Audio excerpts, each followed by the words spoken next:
going on, Mr. Jones? Ain't too much, man. You know, same old same, 48 to 45. Anyway, before we get all the way through before we get into tonight's festivities, man, we're gonna tell y'all where y'all can check us out. Make sure you are following the War Report on Twitter and Instagram. That is the War Report on Twitter and Instagram. Also, the Facebook page is the War Report. You can also check us out if you are not already looking at this on YouTube and you have not subscribed over there, then you are missing out on some of the posts that we are going to be making happen. So click like on the video if you're watching it right now. Just go ahead and do that right now while I'm talking. And then go to the little subscribe thing, click subscribe on there. Also, you might want to turn your notifications on so you'll know when we're going live so you can be in here chatting with us when we are live. Anyway, on to it. Tonight begins championship weekend. Tonight we have the Pac-12 championship, Oregon versus Utah. Yep. Tomorrow we will have the conference championship for the SEC, the Big Ten, the Big 12, and the ACC, all squaring off. Those are going to be the major championships that have implications on college football playoffs. There are other championships going on. Go Blazers. Hopefully the Blazers can pull it out. You know, I'm a Birmingham guy, so I got to pull for the home team. Okay. All right. You know, they're going out there for the Conference USA Championship, going down there to play against Lane Kiffin and them in Florida International. So hopefully they can pull out that W. But yeah, so Conference Championships starts today with Utah versus Oregon. What we got? Yeah, T-minus 59 minutes until we find out that Utah is not worthy. Count me amongst the Utah non-believers. You know, a lot is being made of this matchup. You know, primarily I think for ratings.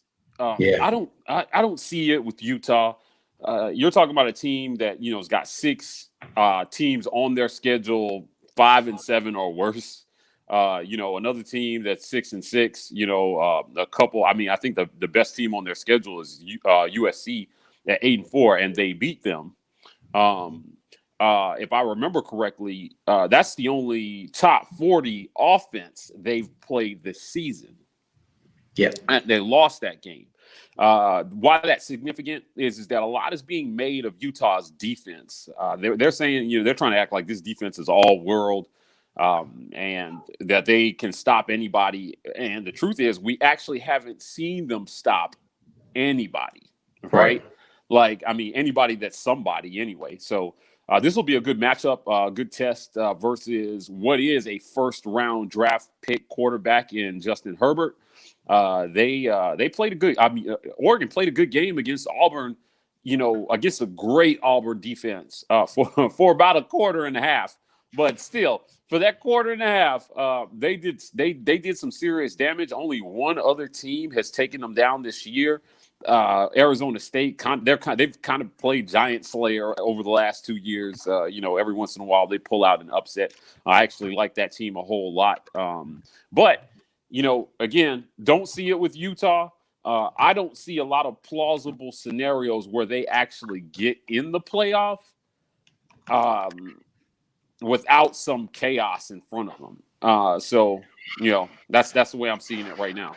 Yeah, I mean, we talked about this a little bit in the last show, I think on Sunday, that they're going to need a lot of help. They are definitely first of all, they have to handle business tonight, right? They've got to beat Oregon. And as you already stated, that's not an easy task.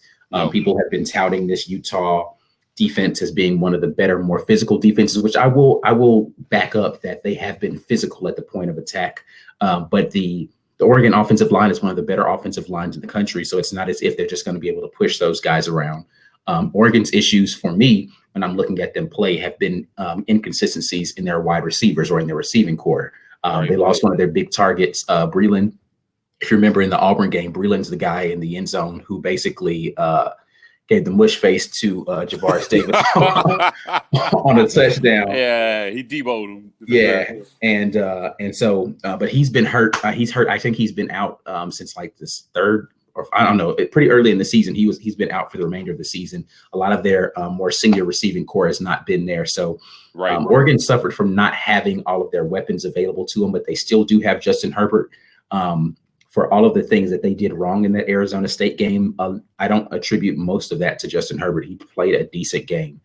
He wasn't mistake-free, but he played a decent game. So not an easy task for them to just win tonight, right? So like conversation's over if they lose tonight, right? We can. Well, listen, Oregon had a lot of their receivers out for the Auburn game. Right. For what it's worth, I believe if those guys would have played, it could have made a difference.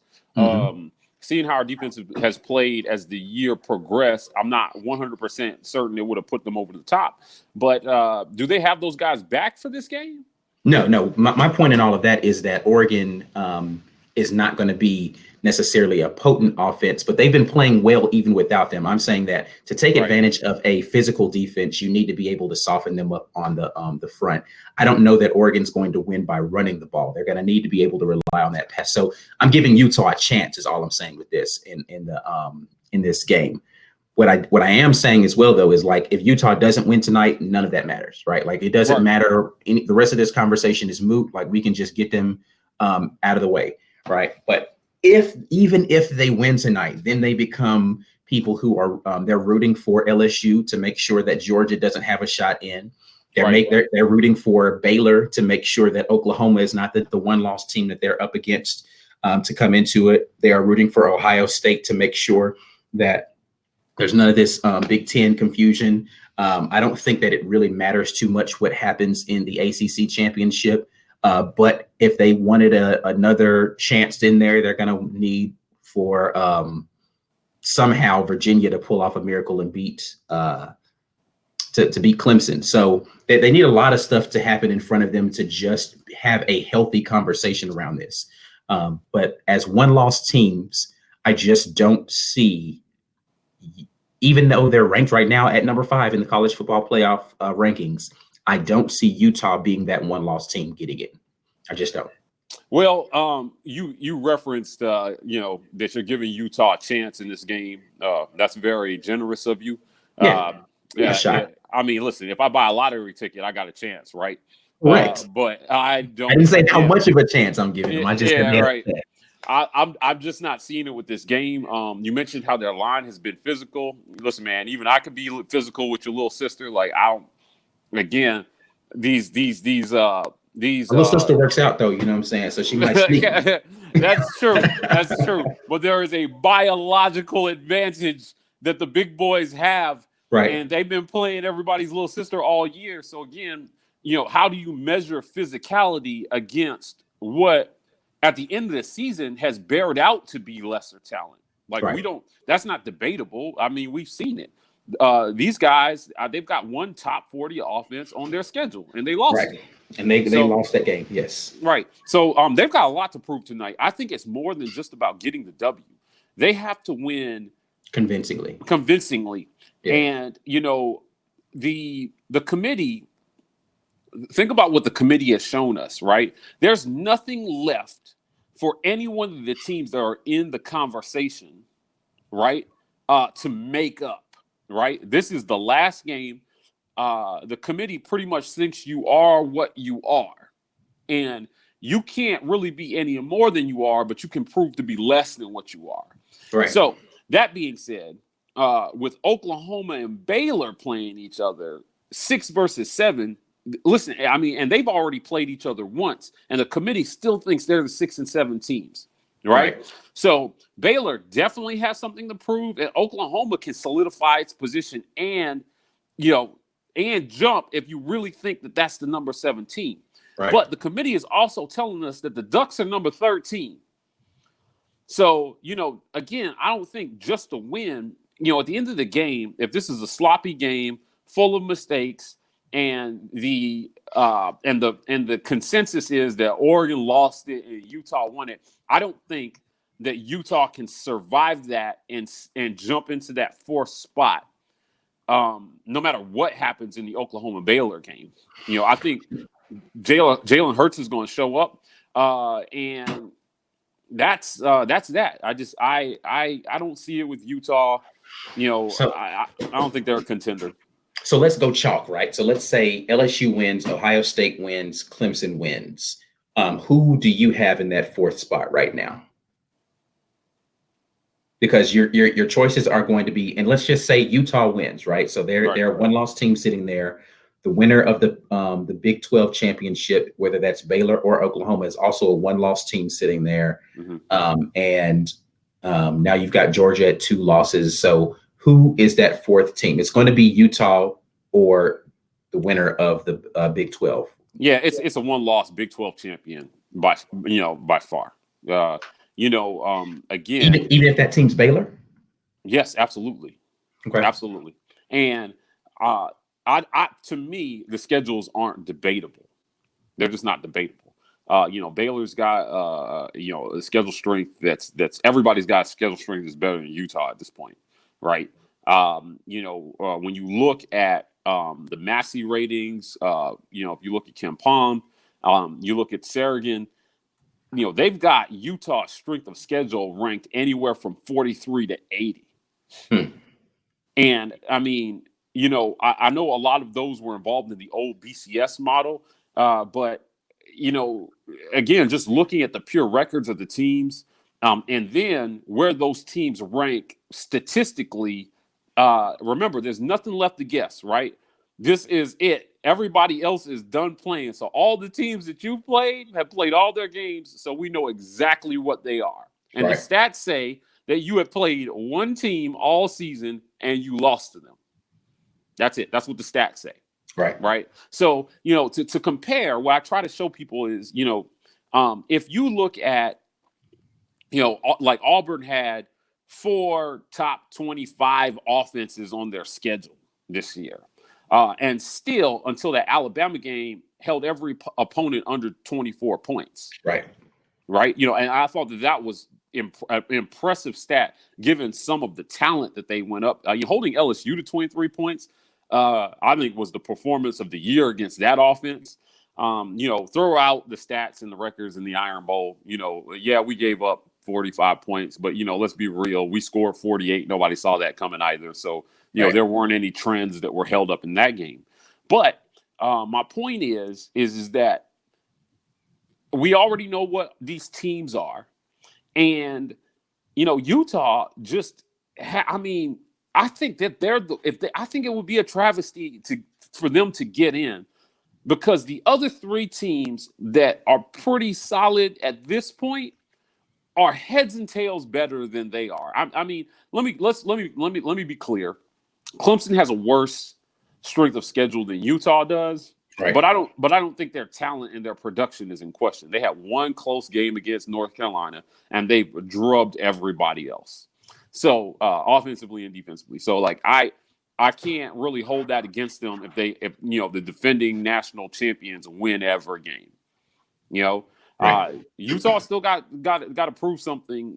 I think they have a lot to prove, and the committee, if you look at it, there's no reason for them to jump Baylor or Oklahoma over Utah at this point and show their hands. I really think they're setting everybody up for the okie doke. Everybody thinks that if Georgia loses and Utah beats Oregon, that Utah is going to be slotted into that 4th slot, and it's not a given. Not given that Baylor and Oklahoma are 6 and 7 respectively and still have to play each other. Yeah, I think. I think just based upon where they're ranked right now, the Oklahoma and/or Baylor winner will have beaten a more quality team in the committee's eyes as well. Right. So Utah is going to have to soundly beat Oregon. Oklahoma Baylor is going to have to be another close game, and Utah is going to have to blow the doors off of Oregon for this to be a Utah entry into the Final Four. And again, that's if those things happen, and if Georgia doesn't win the SEC championship game tomorrow, because as we've said, I think if Georgia wins, you've got 2 teams in the Final Four again from the SEC. So Utah's got a lot of stuff at stake right now if they even hope to be in the conversation. At the end of the night tonight, if I don't see a 2-touchdown win, Utah might as well hang it up. I think that they've got to win by at least 2 touchdowns. Right. The last stat that I'll spit about Utah being the worst team in this discussion, every other team sans Clemson, right, has at least one top 10 win on their schedule. Yeah, and that's really all I got to say about that, right? Utah doesn't even have a top 10 game on their schedule. So, if they had to play Florida schedule, LSU schedule, Ohio State schedule, we're not even talking. They're not even in the discussion, right? So let's talk about. I mean, we've kind of spent the first 15 minutes talking about why Utah probably should not be in this discussion. Which they've won the games that were in front of them. They can't do anything but play the teams that are on their schedule. Right. But do you think, just kind of shifting gears a little bit, that there's any hope for a group of 5 team to actually make the college football playoff? No, not this year. Well, I mean, just in ever, like the way that the current system is set up, if you're talking about strength of schedule and you're talking about records and all of that stuff, like how can a group of 5 team legitimately do enough to get into the committee's eyes and say, I deserve a shot at a national title? Yeah, I don't know how it happens. Yeah, it'll take some scheduling luck. You get somebody to dare to play you, right? And you know how those games go for those group of 5 teams. They never get that game at home. They always have to travel. So they have to go on the road and be a powerhouse. And right now, if you're Alabama, you don't have any incentive to schedule that game. I mean, who was their big non-conference game this year? Duke, right? Duke. And they were in the conversation right up until the last game of their regular season. So, until, this committee starts punishing, some of the big 5 teams for not having that big non-conference matchup on the schedule, and if there was ever a team that was going to be punished for it, it would be Clemson. But again, they still play Texas A&M, and Texas A&M was highly regarded coming into the season. That's why I say it takes a little bit of scheduling luck, because when Oregon and Auburn put each other on the schedule, from a big name standpoint, it looks like a sexy matchup. But the truth is, either one of those teams could have been trashed going into that game and completely weakened the whole point of scheduling that game, right? Yeah, so, just like the Florida State and Alabama matchup that happened a couple of years ago. Everybody thought Florida State was going to be so good, and they were terrible. But for the remainder of that season, Alabama could hold up and say that they played Florida State and beat them soundly in the first game of the season. It's like, but Florida State was trash. What are you talking about? Like they're not even good. They're not even good. Right? Yeah. I mean, listen, I think we got North Carolina on the schedule next year.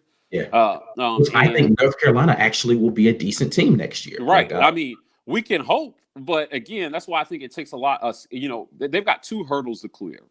The first hurdle, like I said, is the scheduling luck. You can schedule the game, but you've got to hope that those teams and those games get scheduled years in advance, right? So like, you just got to hope that the team that you schedule is still good when you play them. And the second hurdle they have to clear is just getting those teams to play them, because again, if you're one of those teams that's perennially in the conversation, you don't have any incentive to schedule that game right now. Right. And that is, I think, for teams like Boise State and some of the BCS busters that we've kind of seen over the years, people don't want to play that game, especially after Appalachian State gave Michigan the business in the Big House a little while ago. We've seen some of these epic upsets over the years. And, I just think that it will take somebody really taking a chance on both ends of the matchup to get that game scheduled. And then you got to win every game. Look at UCF. UCF probably has been the closest team that could have busted into that top 4 in recent memory. And they were on a crazy win streak for a while. Scott Frost, took his talents to Nebraska. They're not doing great, but not working out so well.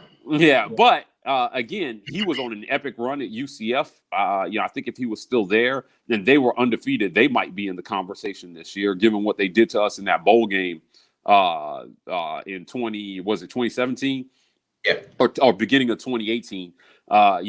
They ran us off the field, and and kind of proved that they belong, in the conversation with some of the better programs in the nation. So that's what's going to take: scheduling, luck, right? And then again, and then double scheduling luck, just trying to get the game. Yeah, B. Will says he doesn't think the Group of Five has a shot at all, because politics plays into it and knows the Blue Bloods bring way more money and attention than the Group of Five ever could.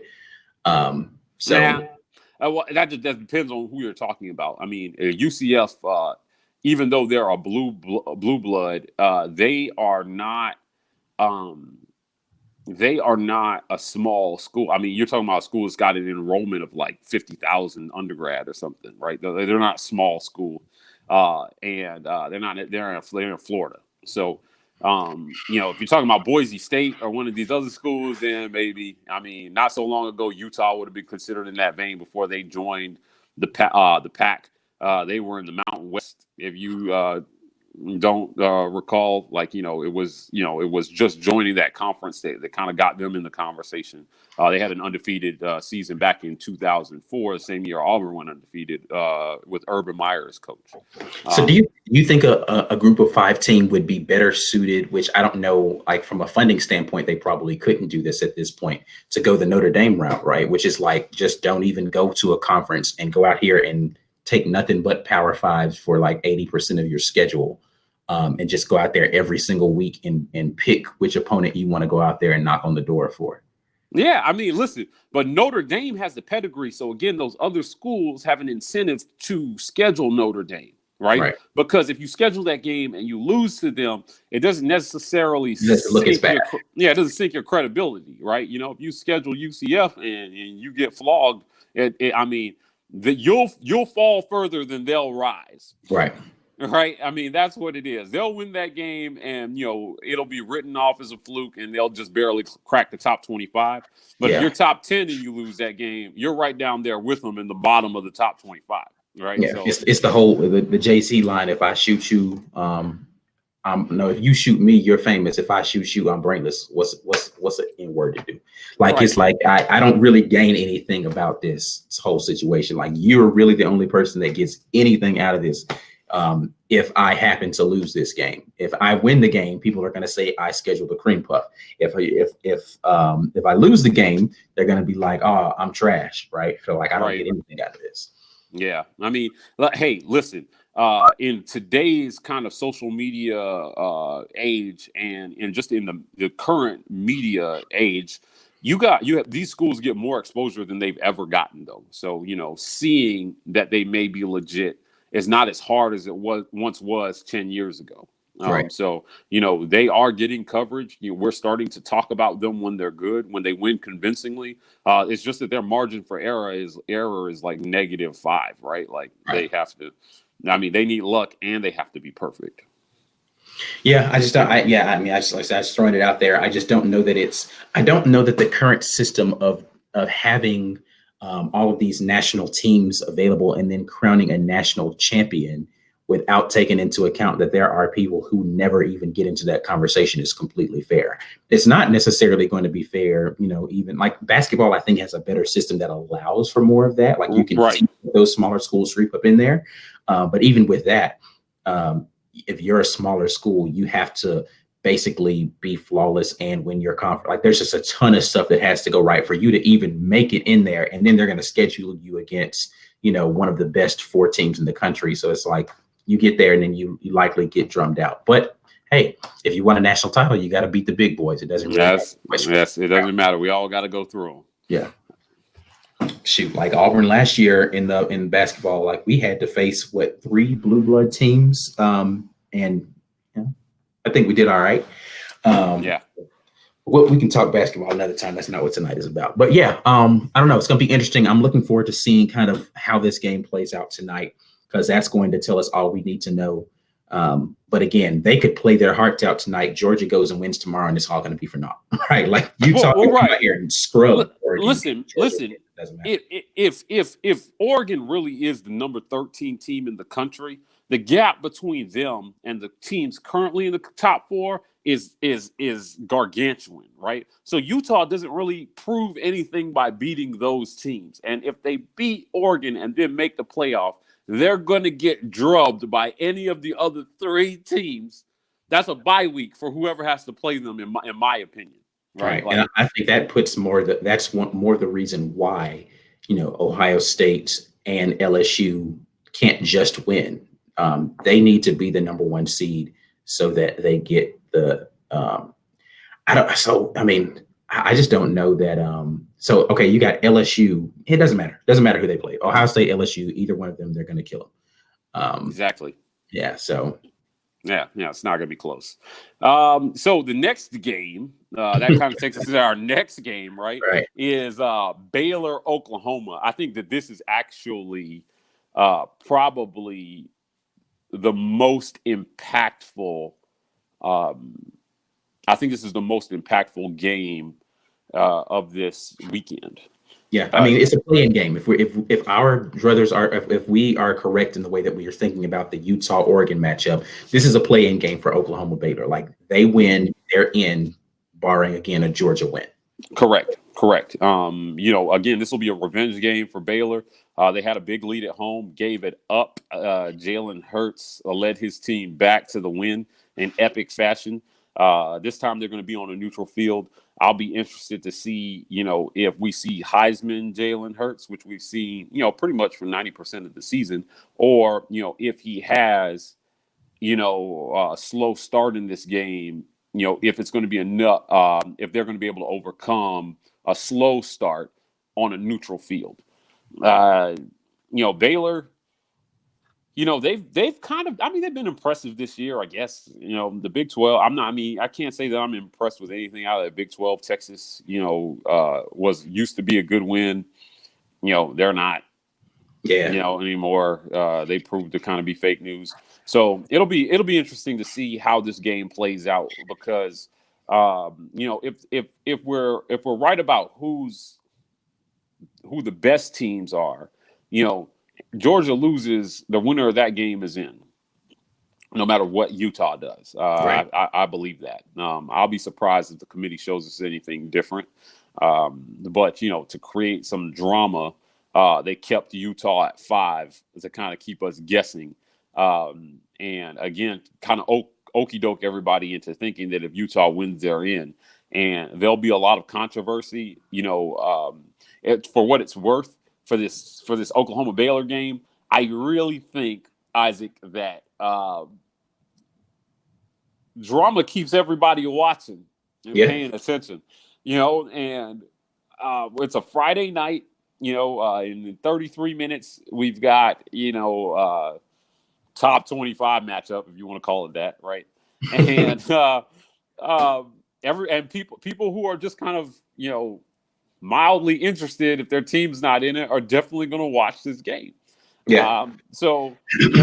I think that's the kind of the beauty of having a committee, now subjectively but still objectively choosing teams, pick which 4 are the best.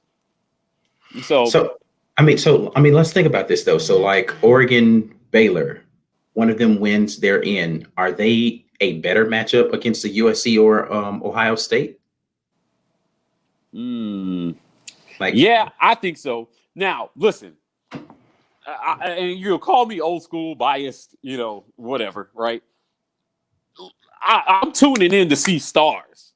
For sure. I definitely think the billing is better just because you have Jalen Hurts playing there. But there's literally no star power on Baylor. Like, who's the guy on that's star power for Baylor?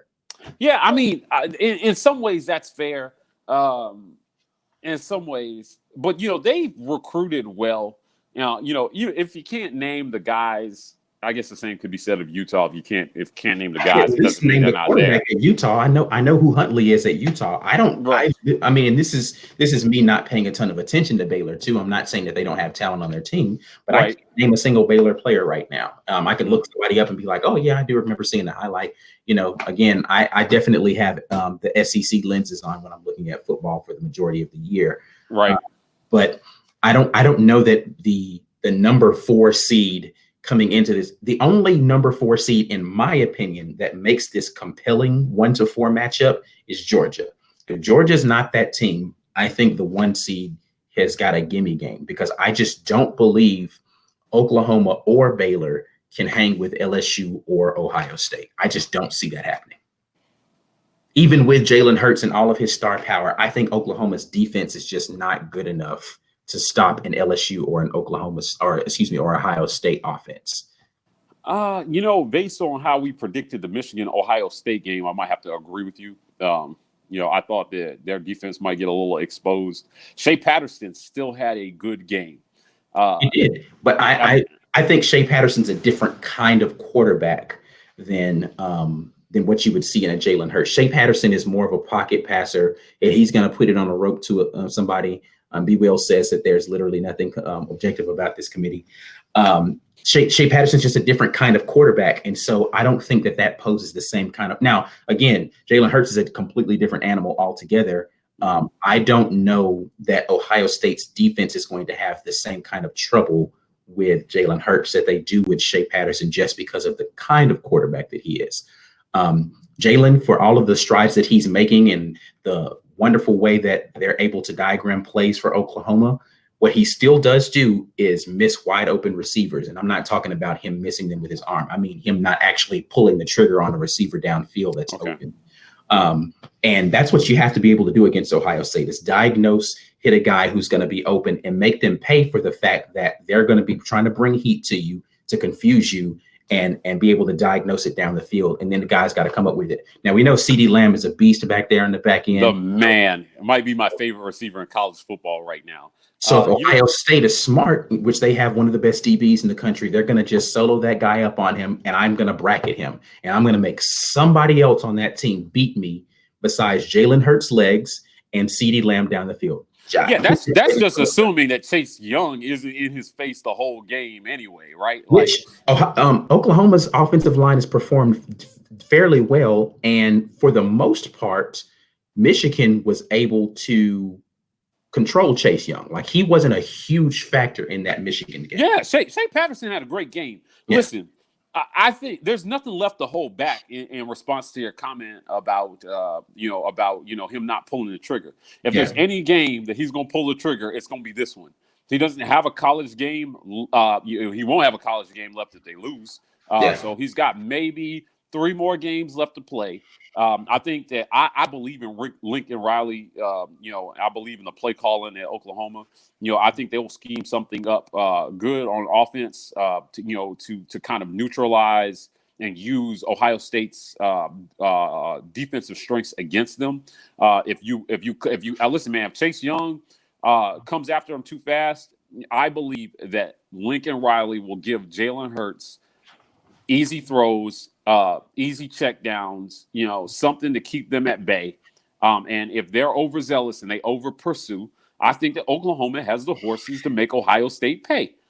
That's where I think they're going to have to. I think that's where, again, this is why Jalen Hurts presents such a huge dilemma for any offense, is that if you over pursue, which Chase Young, for the vast majority, he's a speed rush guy, right? And if you're upfield too quickly, he's just going to slide right up underneath, and he's going to be off to the races because that lane's going to be open for him to do that. They're going to have to put some sort of spy on the back end to make sure he's not getting loose and rush with discipline. And if Chase Young is required to rush with discipline, I think that neutralizes some of what he does really well. Yeah, absolutely. I mean, you slow a pass rusher down, right? And, you kind of take away, one of his superpowers. Right. Going back to B's comment, about the committee, nothing being objective about the committee. Right. At the risk of hell freezing over, I'm going to halfway agree with him. But I will say, I will say this. This committee is going to be objective about producing ratings, right? And so I think that's the one thing that we can count on. Do they think that Utah deserves to be there? Maybe some people on the committee do. But objectively speaking, I don't even think that anybody on the committee thinks that they belong in the conversation. I'm not sure. Hold on. I'm not sure what Bear is agreeing with and then subsequently not agreeing with. He said facts for something, and then later he said cap. I don't know which of those is in reference to what was said earlier, but maybe he'll comment with the remainder. Well, listen, Utah, I don't want to be a dead horse with Utah. I think that we're in a situation where they're number 5 because it creates some drama. Because if you had ranked Oklahoma ahead of them going into this last week playing Baylor, there's no even discussion around Utah. The winner of that game is going to be in if Georgia loses. But now we have to talk about a third team because of the way they ranked them going into the last week. Yeah. He can't watch tonight because he's at work. So he may watch this, after and send me some angry text messages. But I moved east from Pack Country, and I can tell you, my buddy Jeff has defended Utah, saying, hey man, they've got a better loss on their schedule than who was it that lost to South Carolina? Then Georgia. Georgia, yeah. Right. Yeah, like their loss is better than Georgia's loss. And, I can't really argue with that. Yeah, that's completely, that's factual. Georgia's loss was terrible. Right. But they don't have a better win than Georgia. That's the part that people keep forgetting is that, okay, yes, Utah has a better loss, but again, we can talk about why Alabama is ranked number 12 right now. Yes, you have better losses on your schedule, but literally the only team that you play of substance beats you. Yeah. That says something about the strength of your team. Right. So Utah hasn't played anybody, and when they did play, they lost. To that point, if they lose tonight, they're going to fall right out of the top 10. Yeah, don't disagree. And that tells you everything you need to know about Utah. They were never, if they fall out of the top 10, probably never really were a contender. They're going to be ranked behind Oregon, which will put them probably somewhere around 15. They're going to drop from 5 to 15. And again, why Alabama took such a tumble from 5 to 12. Listen, 7 spots for that Alabama team. And let me tell you, I think they're better than what they're ranked right now. Alabama is. Don't disagree. They're better than 12. You just can't objectively rank them ahead of some of the teams that are in front of them based on who they didn't beat, right? Now they have 2 good losses, but you got no good wins. And that's the essential problem with Utah is that they have 1 good loss, but they have no good wins. Right. Yeah. And so they have to win this game. They have to win it convincingly because Oklahoma and Baylor, again, if Baylor wins this game, they've got a win better than any win Utah has. Right. And they have a quality loss. And they have a quality loss to the same team. Right. Yeah.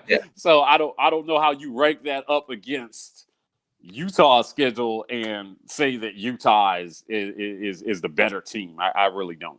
But here's the problem though, comparison to comparison. So let's compare Utah with Oklahoma. Oklahoma's loss is a bad loss, right? But they will have 2 quality wins. Right. So to Utah's 1 quality win. So like they'll have Baylor twice, which is hard to beat it's hard to beat any team twice in a season. It's hard to beat a top 10 team twice in a season. Yeah, well, why do you think that they have a 3-loss Auburn on the cusp of the top 10, right? We have quality losses, but we got quality wins too, baby. Right. That's not deniable right now. And then those losses were close. So I mean, I feel like Baylor, I feel like Oklahoma can make the biggest statement. And that being said, can we go back to Bear's comment just a second ago? He put up a comment about Lincoln Riley. I saw it flash at the bottom of the screen. Yeah, he said Lincoln Riley watched the Ravens-Rams game and watched how they neutralized LA's D-line. Which LA's D-line is literally like one guy who plays really well and a bunch of other dudes that support him. But his point is taken. Listen, maybe he meant San Francisco's D-line because that's really where they have the better D-line across. I think Lincoln Riley is going to scheme up something really good for this game, and I like him as a play caller and an offensive schemer. If Oklahoma gets in over any of the other teams, right. I think that CeeDee Lamb, Jalen Hurts, Lincoln Riley trio might have a chance to get in there and shake some things up. I don't think that Utah does, right? This is an interesting comment that Brian just said. I love when Brian's available for these conversations. Hilarious to him that if Bama had beat Auburn and Utah beats Oregon, both would roughly have the same level of quality win, but Utah wouldn't have had a chance of getting in over Bama, which I think is true because they do have the same kind of quality win, which is, Auburn versus Oregon. But the problem that they're going to have there is that Oregon, the team that you beat, lost to Auburn, right? And Right. so like you're still in the same kind of quandary of like, yeah, but the team you beat just lost to this other team, and I just don't know. Yeah, it's so I think B's point in that is that it's not completely objective. It's going to have a lot to do. Right. I was going to say that that's where the objectivity kind of goes out the window, right? And then conference brand recognition and team brand recognition kind of comes in because Bama got a hall pass all the way up until Auburn. Yeah. Right. And I told everybody, I said, listen, man, if Georgia loses that game and Alabama beats Auburn, we're not even having this discussion. Alabama's the fourth team in. Yeah. Right. If they had won that game, no matter how they beat Auburn, right, it would have been the quality win they needed to keep everybody else, to keep Utah, Baylor, and Oklahoma out of the conversation. Georgia falls somewhere in the middle of the lower tier of the top 10, and Bama's in. So they wanted badly to put Bama in. They wanted so bad, even a tool as Bama, they wanted to get in. They didn't get that chance, and again for the college football playoff, it's not any different. This is not any different than the controversy that the BCS used to produce, right? Mm-hmm. You expanded the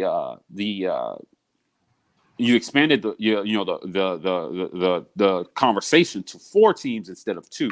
And all you did was shift the conversation about those 3 and 4 teams not getting into the top 2 to the 5 and 6 teams not getting, and 7 teams not getting into the top 2. So there's always somebody that's going to be, we could have an 8-team playoff and there's always going to be somebody that has a bright, right? I mean, basketball has the same issue and they've got 64 teams. 64 teams. Yeah. So somebody's going to be on the cusp and be like, oh, they got screwed. They should have been in there, right? So there's literally no way to remove the controversy from the conversation just because there's literally too many teams to choose from. And it's always going to be some sort of subjective standard that you have to go against. But hold on, we're kind of majoring on 2 games. Let's move on to the next game that's going to be on the schedule for that for tomorrow. And that is who's playing next? UGA LSU, baby. All right, so SEC championship. That's right. I think that people are not giving Georgia a shot in this game, and I don't think that that's wise. I think it's foolish. Yeah, I think that Georgia's got a good enough defense to make this interesting. As good as Joe Burrow is, Georgia's talented on the defensive end. Now, whether or not they can pull that together enough to keep this respectable and allow their offense a chance to get into this game, that's yet to be seen. Whether or not LSU, who is getting more healthy on defense, I will say that they've played better of late against subpar talent. We're not going to sit here and pretend as if the last 2 games of the season LSU played anybody of note. But the defense is getting healthy, and they're starting to get some of the guys in there that they need. Apparently, Michael Divinity, who had left the team, is considering coming back to play. I don't know if he's going to play tomorrow. Chances are he might play in the playoff with them. So they're getting some of their horses back in there on defense.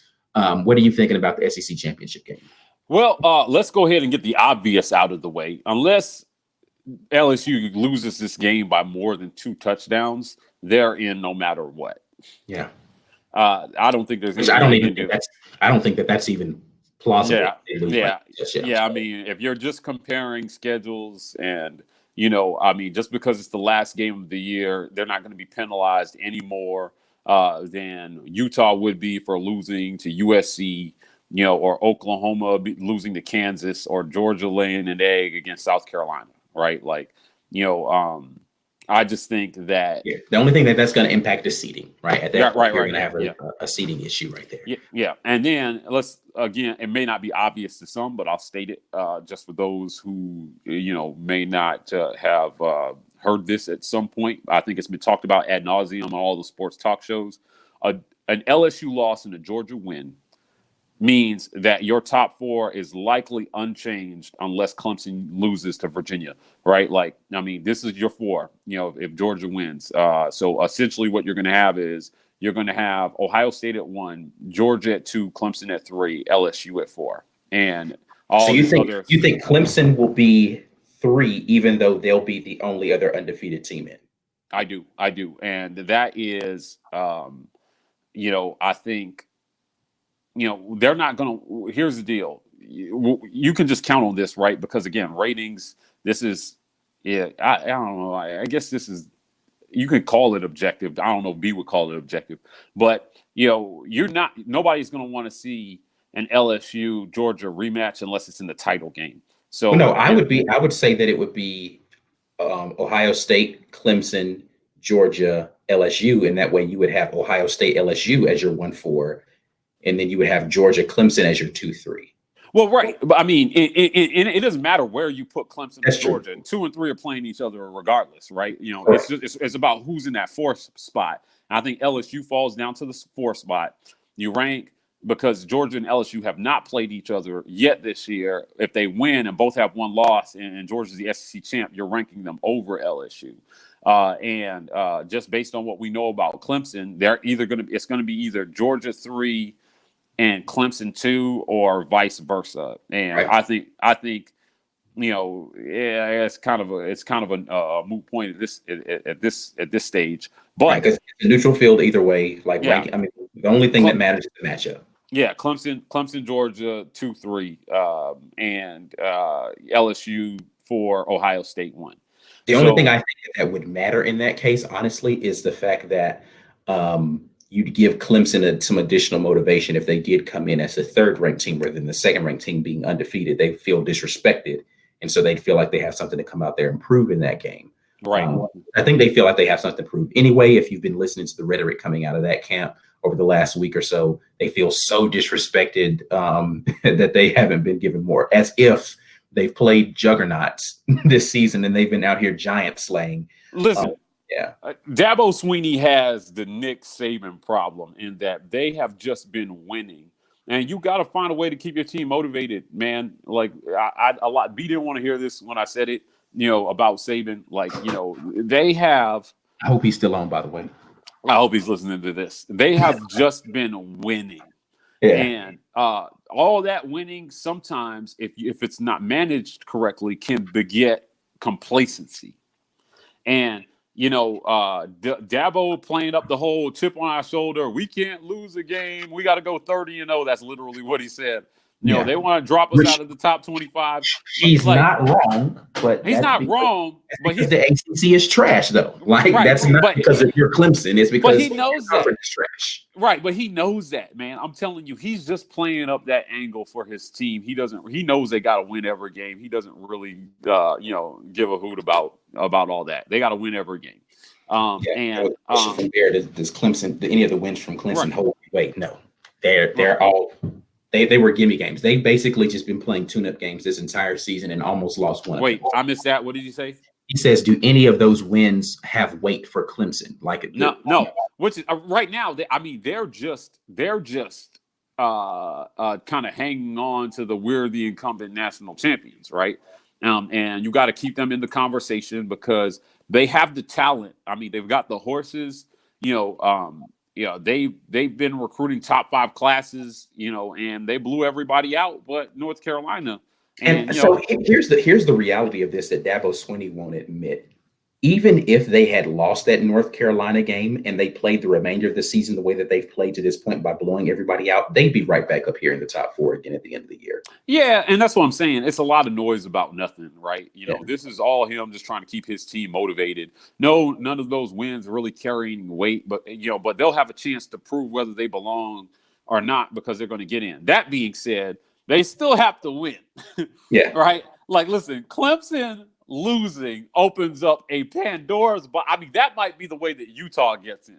Yes, I think that is a legitimate shot for them. Now, I don't. For Utah to get in, yeah. That's a snowball's chance in hell, but it's definitely a chance. Well, yeah. Listen, Virginia's got a solid squad. They do. They have a decent team. The problem that Virginia is going to pose is the same thing that Jalen Hurts-led offense proposes, which is a quarterback that is dynamic with his feet is always someone that's going to be difficult to be able to play defensively because if you have a solid pass rush, your pass rush usually gets neutralized by a guy who can get outside of the pocket and make off-schedule plays. Yeah, I agree. I just like I said, but we don't have to spend a lot of time on that game. Clemson needs to win it. There's no version of it where they lose and they get in the playoff at this point. Right, but I think they lose, and because none of their wins carry any weight, you could. I mean, you could realistically say the same of Utah. Like at this point in their season, none of their wins really carry any weight. And so you really have to get down to the minutia of the stats to decide which team is better if both have one loss, right? I don't think that being a conference champion matters at this point because I personally don't think that game should weigh any more than any other game unless you're playing a better opponent. That's it. So, again, Utah might have an argument that if all things being equal, our loss was better than your loss. Yes, correct. If Clemson lost the ACC championship somehow, right? Yeah. Same with Baylor and or Oklahoma more so have that same argument. All things being equal, our loss is better than your loss. We should get in over you. Oklahoma doesn't have that argument though. I think that loss to Kansas State, is worse than Baylor. Yeah, it's the worst loss in the top 10. It's the worst loss in the top 10.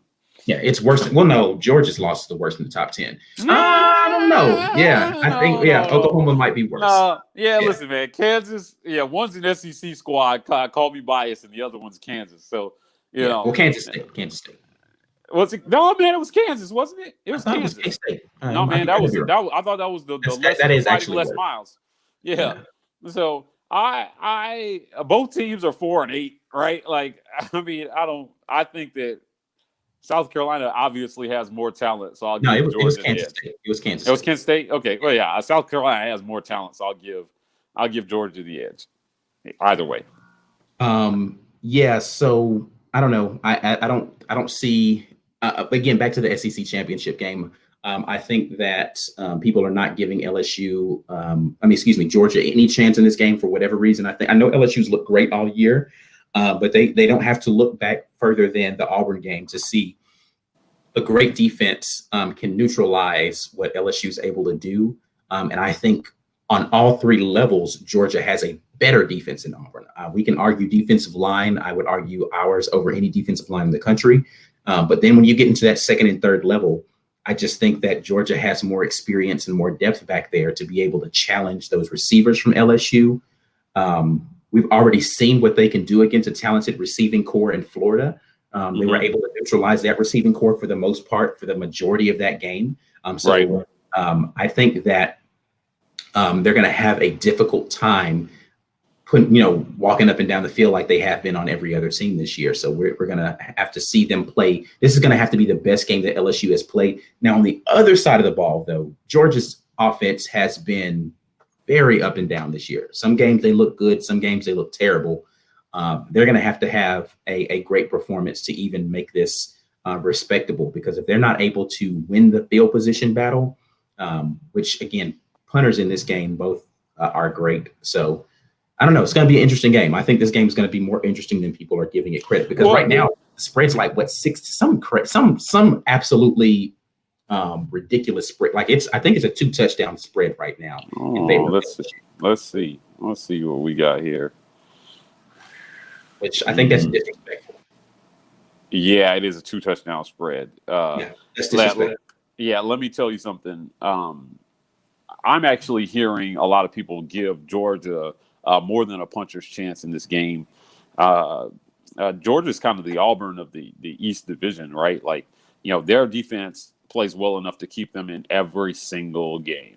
Yeah. And so they'll be in every game.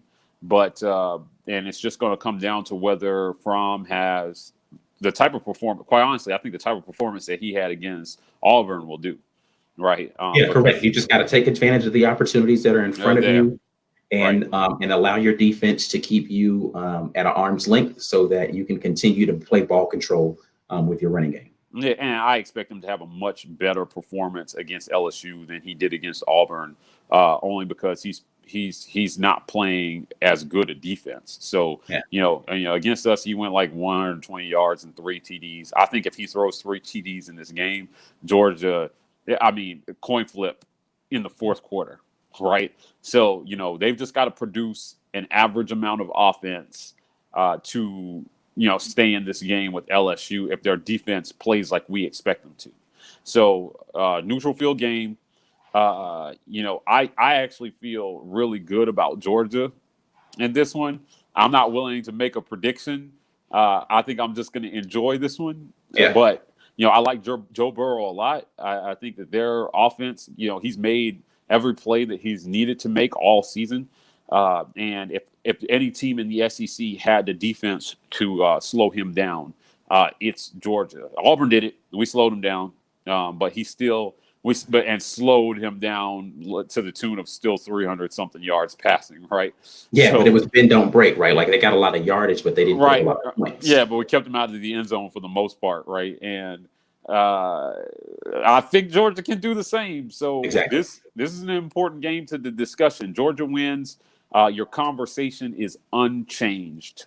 If Georgia wins, we expect Clemson to win. The only game we haven't really talked about is Ohio State, Wisconsin. Yeah. Are you giving Wisconsin a chance? No, I mean, yeah, I give them the same chance that me buying a lottery ticket gives me to win the lottery. Like, I mean, they're clearly the better team. The only way that they lose this game is if they are looking past them to the playoff. And they get punched in the mouth early. Jonathan Taylor, the Wisconsin running back, is still a phenomenal talent. He'll need to show up in this game for them to have a chance. The best chance they have is for them to run the ball and to keep Justin Fields off the field. So speaking of Justin Fields, though, how healthy is Justin Fields for this game is going to be a question that they're going to have to answer because he was already dealing with a an ankle injury, and he had something going on with either I think his shoulder or something like that before the game, and then he hurt his knee in the Michigan game. Right. They ran into his knee. Yeah, that's the question. You know what? It's going to be important. Yeah, we won't. I don't know if it matters. J.K. Dobbins is a beast, so. Yeah, we won't get the answer until after the game, right? Like, they're going to play that close to the vest. I don't think that they're going to really, unless there's a chance that he's going to miss the game, we're not going to hear the truth about it. I don't think he's going to miss it, but is he going to be 100%? Like his mobility is not going to be the same because that's a part of my point. Why he's effective is his ability to get out of the pocket. Yeah, well, that's my point. My point is that we're not going to know. The only way we would know is there was a real chance that he was going to miss the game. Since he's not going to miss the game, we're not going to find out until after it's over how healthy he is or isn't, right? So, they're going to play that close to the vest. They're not going to want to give anything away to Ohio State. Kind of the Bill Belichick playbook about pregame management. Tom Brady's on the injury report every week. Do we really believe he's hurt? No, not really. I mean, at this point, he might actually be hurt. He's about 82 years old. So yeah, well, hey, listen, Justin Fields is not. So I expect him to have. I mean, nothing that we've seen this year suggests that he's going to have a mediocre performance in this game. So Wisconsin is going to have to scheme up something fierce to slow him down. If they can't at least contain them, they have no chance. And that's that. So that's the only thing that worries me is that Wisconsin literally has nothing to lose in this game, right? Like they can go out here and they can throw everything at them because they have no prayer of getting into the top four, even if they win. And whatever bowl game they play after this is kind of irrelevant. They're going to go out here and they're going to put it all out there, and that's a dangerous team. Well, listen, they still got something to play for, man. If they win this game, they can make the Rose Bowl. The Rose Bowl is in play for them, right? So, what that means to their conference and to their school is a lot of money. So, do the players care about that? No, it's not like they're getting paid. But I'm just saying, hey, it's toilet bowl or Rose Bowl at this point, right? Like, as the Big Ten champions, they will be. I think they'd be in a New Year's 6 if they win this game. So, yeah, I agree with you. They've got to go out and play with reckless abandon and just throw the kitchen sink at Ohio State and not leave anything on the field to even have a chance in this one. I was very impressed with Ohio State after the Michigan game. I just was like, these guys are for real. We just need to accept it. I'll have to give props to B. Will. He was like, man, y'all don't know what y'all talking about. So, Ohio State's yeah. Listen, don't get in the habit of saying that Brian's right on this show. That's not a precedent I want to set. But yeah, we've got. I think that right now we have the best 4 teams. I think if Georgia wins, just to kind of move our way backwards through these games, if Georgia wins, we still have the best 4 teams in the playoff. Clemson, UVA. I really don't think there's any way that Clemson loses that game. If they do, I think everybody agrees they're kind of out of the conversation, just based on comparing the schedules. They won't have a single quality win.